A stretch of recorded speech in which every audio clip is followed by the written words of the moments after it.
Doctor Bendale सरांचे खूप खूप आभार ते आपल्यासाठी इथे आले आहेत. मी थोडीशी त्यांची ओळख करून देणार आहे. निखिल सरांना आपण सगळे ओळखतोच, तरी त्यांची ओळखही थोडीशी देणार आहे करून, किंवा त्यांनाच आपण काही प्रश्न विचारू त्यातून निखिल सर काय काय करतात ते आपल्याला अजून कळेल.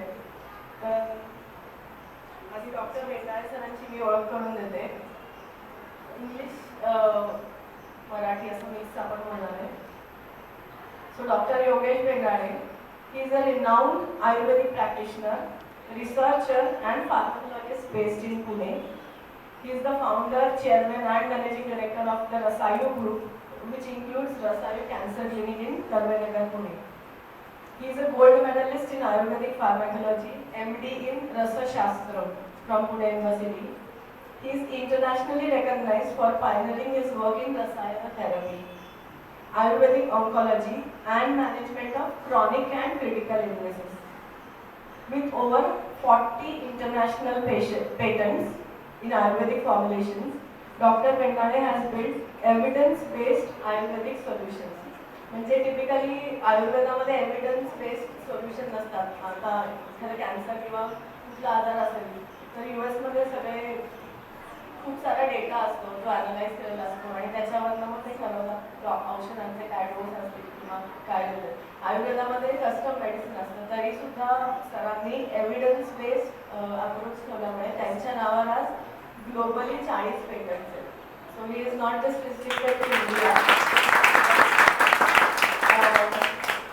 US मध्ये नॅशनल कॅन्सर इन्स्टिट्यूट झालं. भरपूर पेशंट्सना NCIने जेव्हा सांगितलं की तुमचं लाईफ स्पॅन 30 डेज आहे, 60 डेज आहे, सरांकडे आल्यावर पेशंट 3 महिने, 4 वर्ष, 10 वर्ष with a good quality of life they have survived. So this expertise is cancer. आज आपण कॅन्सरची सुरुवात नको करूया, कारण आपण सगळ्यांना त्या शब्दाची थोडी भीती वाटते, बट सुरुवात कशाने होऊ शकते आणि we don't want to go there. So त्यासाठी आपण योगाचा क्लास ऑलरेडी चालू केलेला आहे. We have taken some steps already. तर अजून सरांकडनं मार्गदर्शन घेऊ की या गोष्टी इतक्या कॉमन झाल्या आहेत त्या आपल्याला how can we stay far from it. Along with his wife, Dr. Vinita Bengale, he has successfully treated thousands of patients globally, focusing on safety, quality and holistic wellness. So आयुर्वेदाचा principal आहे की holistic. मी फक्त हाताचा doctor, कानाचा doctor, डोळ्याचा doctor असं नसतं. So they look at it holistically, mind, body. एखाद्याला आजार झाला तर सगळ्या प्रकाराने ते रुग्णाची सेवा करत असतात. सो त्यांच्या या एक्सपर्टीजमुळे ही is the ideal speaker for our international yoga day and yoga Vishwa. So we would like to hear some practical insights from him. आपण पेपरमध्ये वाचतो पण आज we are honoured to have him here. So let's have a big round of applause for doctor Yogesh बेंगाले.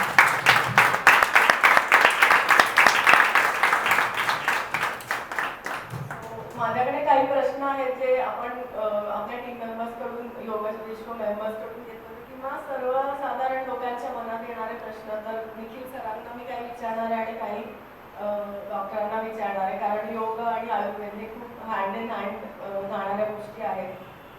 तर थोडंसं निखिल सरांकडनं ऐकून घेऊ. So Nikhil sir, you started your yoga journey at a very young age, okay, which is really inspiring.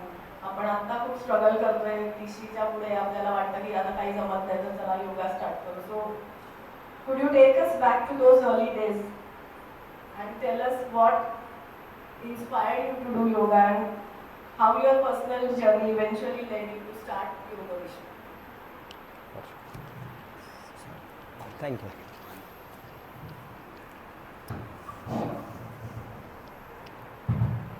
Hello everyone. So to begin with, actually सुरुवात झाली त्यावेळेस ह्या गोष्टींची व्याप्ती किती मोठी आहे किंवा योग काय लेवलपर्यंत वर्क करू शकतो याची समज नव्हती. Because I started at the age of 9, around 2000 वगैरे आय स्टार्टेड. माझी सुरुवात झालेली आहे रामकृष्ण मठामध्ये, जे आपल्या इथे सिंह रोडला आहे. सो तिथे अविनाश महाराज म्हणून महाराज होते, त्यांनी योग शिकवायला सुरुवात केली. आणि there are couple of incidents till this day की अशा काही गोष्टी झालेल्या आहेत की ज्याच्यामध्ये I was trying to do something else, but पुन्हा मी इकडेच येत होतो. सो अगदी सुरुवातीला एक झालेला इन्सिडेन्स असा होता की सुरुवातीचेच अगदी 7-8 दिवस झाले असतील सुरू करून, त्यावेळेस फारसं काही येत नव्हतं. म्हणजे तुम्ही आत्ता जेवढं करता त्याच्यापेक्षाही worst case, I could not do anything. So त्यावेळेस महाराजांनी सांगितलं होतं की today is your last day, if you don't do it you will go to some other game. आणि I don't know how but that just happen की त्या दिवशी माझ्याकडून ते 1-5 शिरासन जे मगाशी मी करून दाखवलं होतं ते आसन झालं. And that is how the journey started. Otherwise that would have been a last day. Then त्यावेळेस योग किती महत्त्वाचा आहे किंवा आत्ता आपण जेवढं समजून घेतो की आत्ता अवेअरनेस जो आहे त्यावेळेस तेवढा अवेअरनेस नव्हता. त्यावेळेस आमचं प्रायमरी एम होतं की प्रॅक्टिस करणे, कॉम्पिटिशन्समध्ये जाणे आणि प्राईज मिळवणे. That's it. So we use to practice for 4 hours in the morning, 4 hours in the evening. So दिवसातली 8 तासाची प्रॅक्टिस व्हायची, कॉम्पिटिशनला जायचं आणि ट्रॉफीज मेडल्स घेऊन यायचे, नॅशनल इंटरनॅशनल लेवलचे competition. So that was a routine. Slowly after my 12th 12वी नंतर आय स्टार्टेड टीचिंग. सो 12वी झाल्यानंतर आय स्टार्टेड टीचिंग. असंच रामकृष्ण मठामध्ये काही शिकवलं मुलांना किंवा इतर ठिकाणी शिकवत होतो. आणि 2014ला when I was in my college I use to that time I actually started group classes. So सुरुवात तेव्हा झाली होती की सकाळी फक्त एक क्लास घ्यायचा आणि मग कॉलेजला जायचा. Then after couple of years I have done that की कॉलेज करत करत सकाळी क्लास घ्यायचा. त्याच्यानंतर I use to work for 2 years I use to work. So मग जॉब करत सकाळी क्लासेस करायचे आणि 2017 नंतर पूर्ण वेळ मग योगसाठीच हे झालं. तर जसं मी सांगितलं की देर वर सम इन्सिडन्ट्स की जिथे मी काहीतरी वेगळं करायचा प्रयत्न करत होतो. जसं फॉर्मल एज्युकेशनच्या बाबतीत झालं की I have done BSc computer science. So माझं ग्रॅज्युएशन कॉम्प्युटर सायन्समधले बऱ्याच लोक इथे ते रिलेट करू शकत असतील. बट अगेन माझा विचार असा होता त्यावेळेस की I will do a proper I T job आणि सकाळी किंवा संध्याकाळी I will do a session class. So कारण की लहानपणापासून ही गोष्ट क्लिअर होती की योग शिकवायचा आहे, योग शिक्षक बनायचं आहे. So that was the plan. Somehow again I टीमध्ये चेंजेस झाले. यू ऑल नो काय काय चालू आहे आता सध्या. आणि देन आय डिसाइडेड की I do something related to IT. So I shifted to MBA marketing. So I did my MBA marketing. Plan was simple, job करायचा, मॉर्निंग इव्हिनिंग क्लासेस घ्यायचा. Through campus I got selected in to a wellness company which is Mickey Mehta health beyond fitness. It's a Mumbai-based company, so I got selected into it. Again, I get back into the wellness and yoga. So असे काही incidents झालेले आहेत. आणि 2014ला during the college I started आणि आज 12 वर्ष पूर्ण झाले, एक तप पूर्ण झाल्याने आपण इथे आहोत.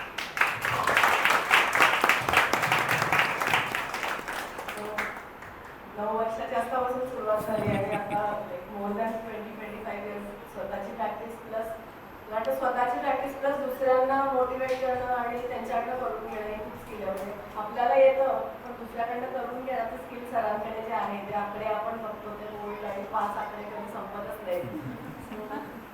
सरांच्या क्लासची ती मजा वेगळी आहे. आज राजेश सर म्हणत होते मध्ये मध्ये जरा फास्ट घेतोय ना, जरा फास्ट घेतोय. Thank you sir for this introduction. आणि तुमची जर्नी कशी स्टार्ट झाली की आम्ही सगळे हळू स्लो लर्नर्स आहोत आणि लेट स्टार्टवाले आहोत.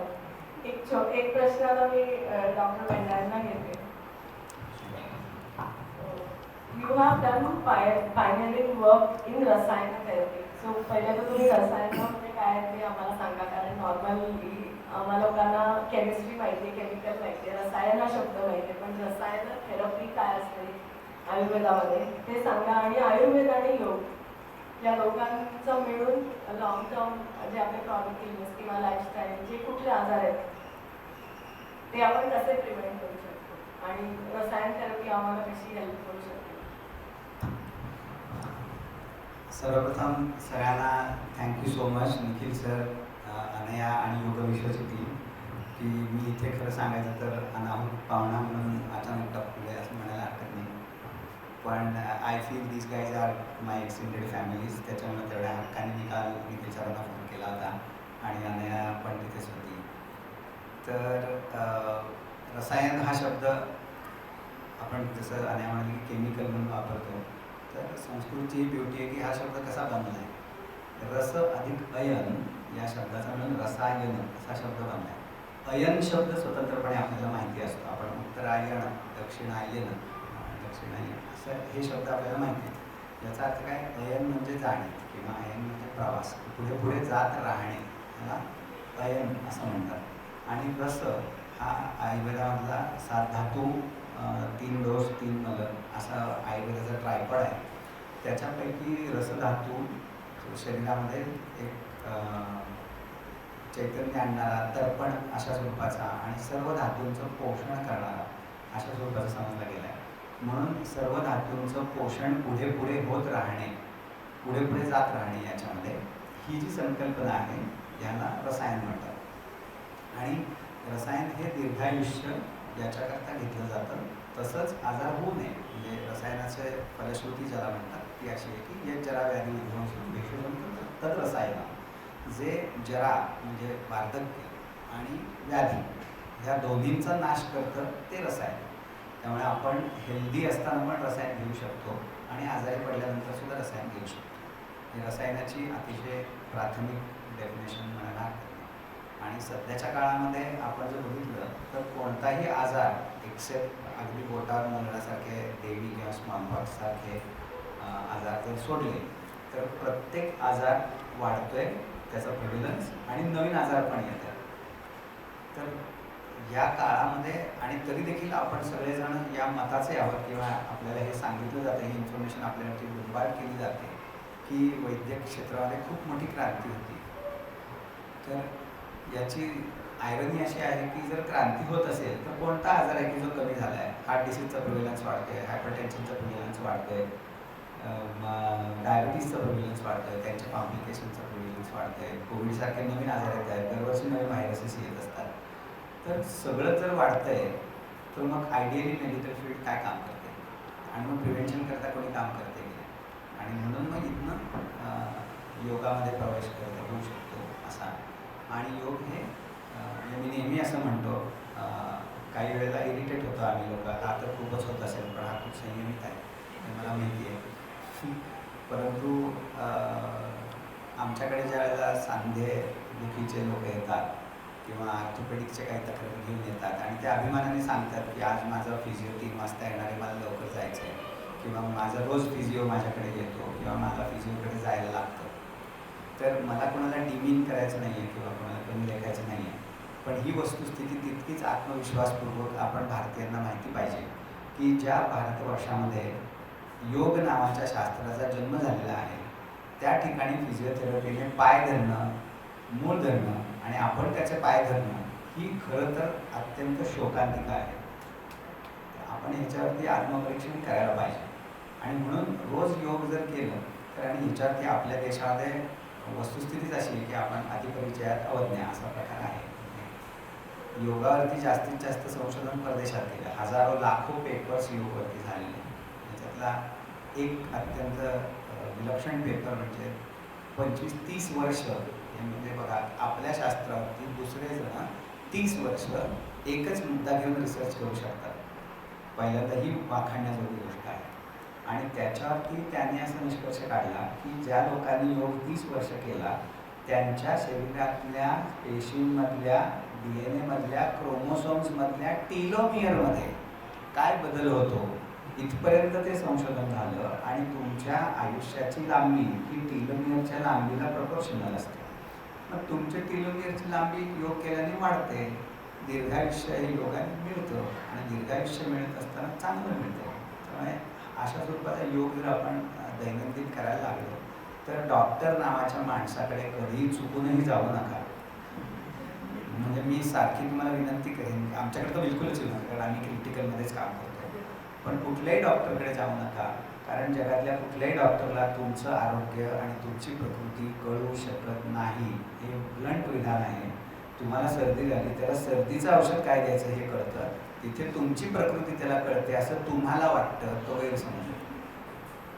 त्यामुळे हे जे बारकावे आहेत ते आपल्याला खरं माहिती असायला पाहिजे. याच्यात खूप बोलता येईल पण मी रसायन आणि योगाबद्दल थोडंसं माहिती नाही